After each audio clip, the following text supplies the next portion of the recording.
ফেসবুকে পোস্ট দিয়ে অর্থ সংগ্রহ করে ২৬০টি পরিবারের মাঝে ঈদ উপহার বিতরণ করলেন মামুন বিশ্বাস। আজকে আমরা ২৬০টি পরিবারের মাঝে অসহায়, বিধবা, প্রতিবন্ধী, অন্ধ এবং বোবা মানুষের মধ্যে কিন্তু ঈদ বাজার তুলে দিচ্ছে। এই ঈদ বাজারের প্যাকেজে থাকছে হল মোট ২,০০০ টাকা। উপহারের লিস্টে যোগ হয়েছে প্রতিবন্ধী, হতদরিদ্র, অসহায় ও দুস্থদের নাম। খুবই ভালো লাগতেছে দিছে আমাদের মামুন ভাই। চাল, ডাল, তেল, মুরগি ওলা বানলে আল্লাহ ওদের ভালো চলবে। ঈদের বাজার সব আছে, খুব ভালো লাগতেছে। এর মধ্যে মেলা কিছু আছে, সবের জিনিসপাতি দিচ্ছে। প্রায় ২৬০টি পরিবারের মাঝে বিতরণ করা হয় চাল, ডাল, চিনি, সেমাই, মুরগি সহ ঈদের সকল প্রয়োজনীয় সামগ্রী, যা তাদের ঈদ উৎসবকে বিশেষ করে তুলেছে। আমার এইবার ঈদ উপলক্ষে আমার সামাই, মির্চি, পোলার চাল এগুলো কেনা লাগে। আল্লাহ বরাত হতে ভালো ঈদ, আল্লাহ ভালো কাটে। চাউল দিছে, ডাউল দিছে, মুরগি দিছে, হলুদ দিছে, সবকিছু দিছে, রসুন পেঁয়াজ দিছে। এইভাবে প্রতি বছর আমরা মামুন ভাগ্য করি।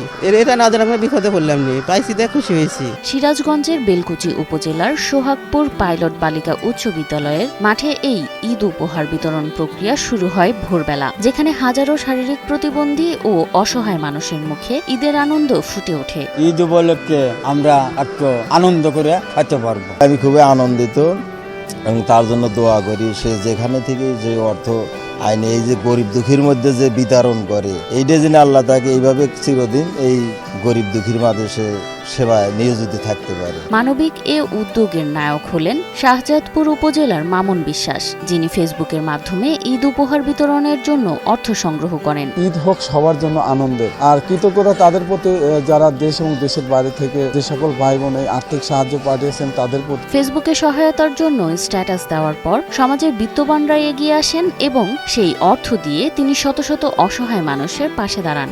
স্বচ্ছ হিসাবে এবং তাদের হাতে স্বচ্ছভাবে তুলে দেওয়ার চেষ্টা চালিয়ে যাচ্ছে। পাশাপাশি সরকারের পাশাপাশি যদি আমরা যারা বিত্তবান আছে তাদের আশেপাশে মানুষগুলো যদি একটু তাদের দিকে হাত বাড়িয়ে দেয়, তাহলে কিন্তু ঈদ আনন্দ হবে সবার জন্য।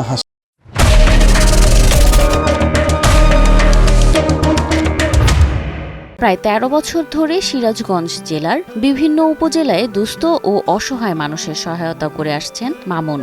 যে প্রতি বছর সে আমাকে আন্তরিকতার সাথে মামুন আঙ্কেল যে উপহারটা দেয় তা আমি খুব স্বাচ্ছন্দ্যে ঈদের বেশ কিছুদিন কাটা যেতে পারি। ঈদের পর তোর কাজ থাকে না, আমার একটু কষ্ট হয়, কারণ এই জিনিসগুলো দেওয়ার পরে আমার সেই কষ্টটা আর অনুভব হয় না। তার এই উদ্যোগের পেছনে রয়েছে অসহায় মানুষের প্রতি গভীর ভালোবাসা ও সহানুভূতি। ঈদের আনন্দ ভাগাভাগি করতেই তার এমন অভিনব উদ্যোগ। কোনটাই আর আমাদেরকে না লাগবে না, আমাদের টাকাও নেই আর দিতেও পারবো না। মামুন বিশ্বাস সব সাহায্য করতে, দোয়া করে সেজন্য ভালো থাকে। আমরা ঈদের মধ্যে এবার ভালো করে যাইব, খুশি হইলাম। এদিকে বেলকুচি উপজেলা নির্বাহী কর্মকর্তা এই উদ্যোগের প্রশংসা করেছেন। অসহায়দের মুখে হাসি ফোটানো একটি বড় প্রাপ্তি বলেও মনে করেন তিনি। খুবই পজিটিভ একটা বিষয়, খুবই ইতিবাচক একটা মেসেজ দেয় আমাদের সমাজকে, যে মামুন বিশ্বাস যে প্ল্যাটফর্মটা ইউজ করেছে সেটা হচ্ছে ফেসবুক। আমাদের সকলেই আমরা ফেসবুকের সাথে কানেক্টেড আছি, সকল তরুণরা আছে। তো মামুন বিশ্বাস যেটা করেছে যে সে তার ফেসবুকের বন্ধুদের মাধ্যমে এই বিভিন্ন ধরনের সহযোগিতাগুলো করে। তো এইটাকে আমি ইতিবাচক হিসেবেই দেখছি। সেই ইতিবাচক হিসেবে পজিটিভলি ফেসবুকটাকে ইউজ করছে এবং এই পজিটিভলি ইউজ করার কারণে আমাদের যেমন আজকে ২৬০টি পরিবার ঈদ উপহার পাচ্ছে। সামনে ঈদ, তো সকল পরিবারের মাঝে একটা হাসির ঝিলিক দেখতে পাচ্ছি।